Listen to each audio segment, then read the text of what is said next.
You know, I had a dream about your infamous little sister last night. You had a dream about Ava? What sort of a dream, kid? Kid? What? Oh, sorry, I drifted away for a minute. You were miles away. Italy, actually. A few hundred years ago. Was he painfully good looking? What? Look, I know I don't have to say this to you, but please be cautious. I couldn't bear it. I couldn't bear it if something happened to you. That's a clip from Only Lovers Left Alive, and I'm delighted to be joined by one of the stars, John Hurt. Hello. Hello. It's a great film. A fantastic film. Well, I'm really glad you liked it. Good. And it is a vampire film, but it's not certainly a traditional vampire film. And I particularly like the cheeky literary references, not least with your character. So perhaps you could explain who your character is. Well, my character is a very well-known playwright called Marlowe. And I think the reason that Jim Jarmusch wanted to make him into a vampire, and indeed he wanted to make the others into vampires, is because he wanted to discuss something that was more than a lifetime, in a sense. It's hard to describe that unless you see the film, but you know what I mean. Absolutely, yeah. And your co-stars are Tilda Swinton, with whom you've worked before. I have indeed. And Tom Hiddleston. So I think this is Tom's first work with Jim, isn't it? I know you've worked with him before. It's his first work with Jim, yeah. definitely. And he said, in an interview, he said of Jim, he was so cool. I don't use that word often, but he defines it. He's a rock star and a poet and a vampire and a bottomless well of knowledge. Would you agree with that? That's quite a statement, isn't it? It is. It's very good. Well done. That's all I can say. Yeah, well done, Tom. Yeah. So you absolutely agree with that then? I do. Jim is a force of nature.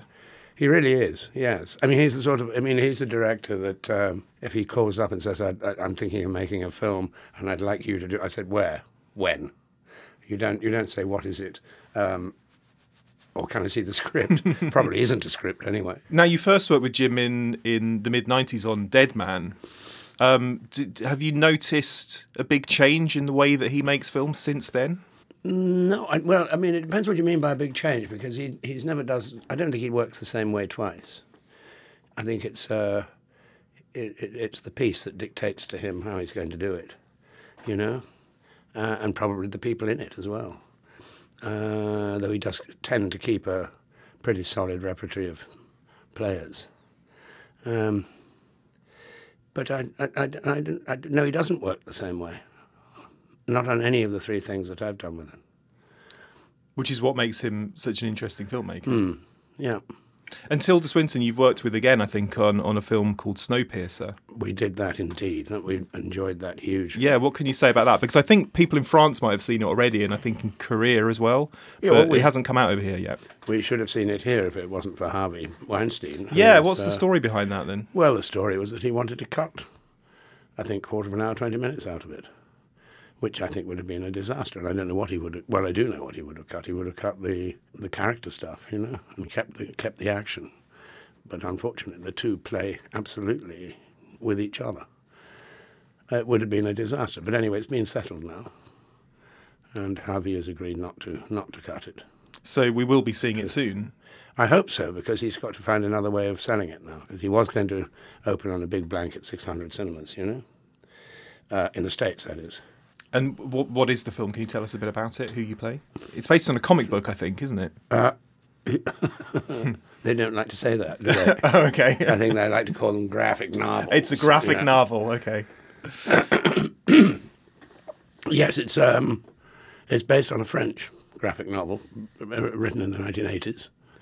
And it's a microcosm of what is left of society, of the human race, really. Post-apocalyptic, I suppose, in a sense. Well, global warming's got to such a degree that the countries get together and they decide to put something into the atmosphere in order to be able to deal with it. But it overcooks it, in a sense, and it brings on an ice age. Now, we don't know how long that ice age is going to be or anything, but turns out at the end of the film, perhaps, that it's not quite as long as they thought it would be. But when we joined the film, we'd been on this train, which it's a global girdle, as it were. We'd been on this train for 18 years. And we joined the story at a time when there's a revolution brewing, because all the dross is in the back, as it were, and all the posh people are in the front, as it were. And it just goes up in increments all the way up. So it's a revolution within the train. And it's, I don't know, it sounds so difficult to describe it. But those are the best films, though, aren't they? The reason why it's a film, I guess. Yeah. Well, yeah, I mean, the ones that you can sum up in a couple of words aren't necessarily the most exciting, are they? Yeah. We just had the BAFTAs at the weekend. Of course, a couple of years ago, it was your time to receive the fellowship, wasn't it, at the BAFTAs? Oh, I got the Michael Balcon Award, yeah. And we've got the Oscars in a couple of weeks' time as well. Are there things out there that you're hoping will win? Are there favourites for you? Well, I mean, my favourites aren't being considered. Oh, okay. But that's the way of the world, you know. I don't know how it all gets pared down so quickly. So the Oscar nominations for you, the first one was for Midnight Express, wasn't it, in the late 70s? It was. And then a couple of years later, it was for Elephant Man. Yeah. Do you remember the Oscars night? I presume you were at the ceremonies, were you? Well, I was, yes. Yes. Well, they don't like you not being there, you know. So they'll move heaven and earth to make sure everybody who's nominated is there. Did you have a good time? Are you able to enjoy yourself there? You can't. It's very long. It depends what you think of awards, I suppose, too, really. I can't say that I'm hugely in favour of awards because I don't think that you can... I don't think you can compare one film with another or one performance with another and say that one's better than that one, you know. And we've got enough competition in our business as it is. We don't really need to invent more competition.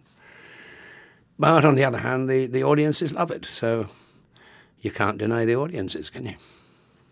The year of the Elephant Man, Robert De Niro won, didn't he, for Raging Bull? He did indeed. I mean, do you go into the night thinking, well, I probably kind of know that so-and-so is Well, I did think it was Robert De Niro's year that year. I mean, it was fairly obvious in the sense he'd won everything. I mean, he'd got the Critics Circle in New York, Critics Circle in Los Angeles, and every other award there was going.